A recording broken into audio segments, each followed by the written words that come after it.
अस्सलाम वालेकुम एवरीवन, कैसे हैं? उम्मीद करती हूँ आप सब खैरियत से होंगे। आज का हमारा टॉपिक है इटॉपिक प्रेगनेंसी, जिसके बारे में हम जानेंगे कि इसके कौन कौन सी वजूहत, इसके कौन कौन से साइन सिम्टम्स, इसकी कौन कौन सी कॉम्प्लिकेशन और इसका क्या ट्रीटमेंट है। अब सबसे पहले बात करते हैं इटॉपिक प्रेगनेंसी। जो फर्टिलाइज एग है वो इम्प्लांट करते हैं आउटसाइड ऑफ द यूट्रस, जो यूट्रस के बाहर किसी भी जगह पे, फॉर एग्जाम्पल के तौर पर फ्लोपियन ट्यूब्स में या किसी और स्पेस में इम्प्लांट करता है, उसको बोलते हैं इटॉपिक प्रेगनेंसी। फॉर एग्जाम्पल के तौर पे जो हमारे पास है ये फ्लोपियन ट्यूब्स में जैसे कि एम्प्यूला, इस्थमा, इन फ्लोपियन ट्यूब्स की जो पाइप्स होती है, इनके अंदर जो इम्प्लांट करते हैं उसको बोलते हैं tubular pregnancy.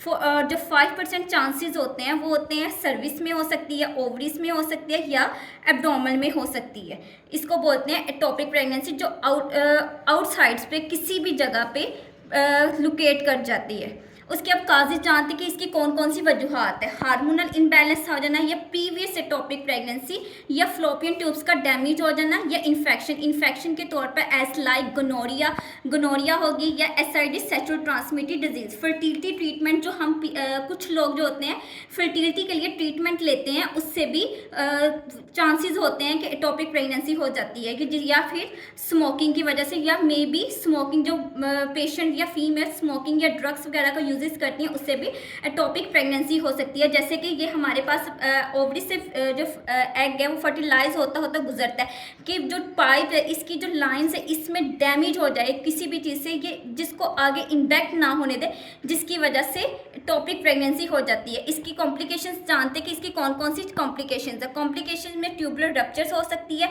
Swear internal bleeding हो सकती है। अगर पेशेंट्स को पता ही नहीं है कि उसको एटोपिक प्रेगनेंसी है तो इंटरनल ब्लीडिंग से पेशेंट्स की डेथ भी हो सकती है।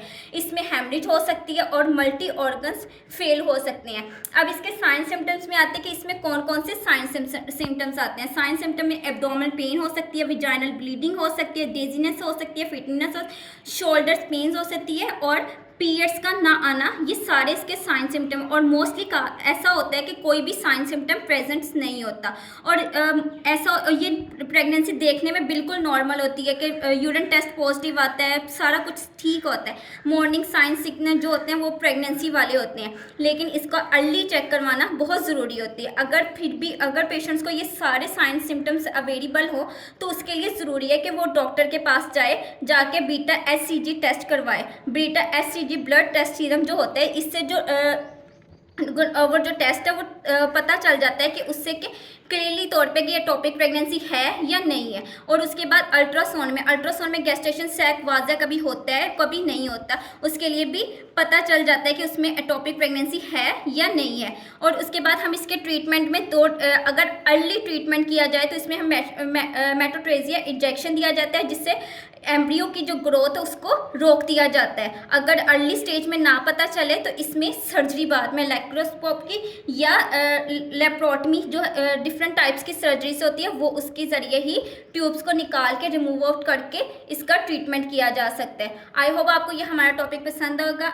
अल्लाह हाफिज़, अपना ख्याल रखिएगा।